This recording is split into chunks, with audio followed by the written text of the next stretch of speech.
Hey everyone, I'm going to show you how you can clear your queue on your YouTube TV.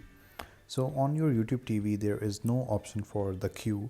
So if you are watching any shows, for example if I go on the shows, and for example if I'm watching Saturday Night Live,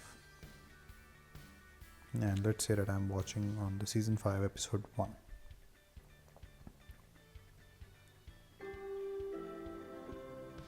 So as you can see that up next is the episode number 2, and if I go to the end of it,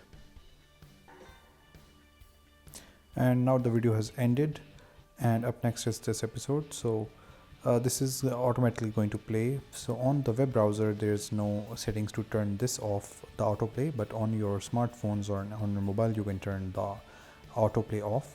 So this is the queue option, but there is not like a particular queue option like in YouTube. The YouTube TV does not have that option. So I hope this was helpful. Thank you so much for watching.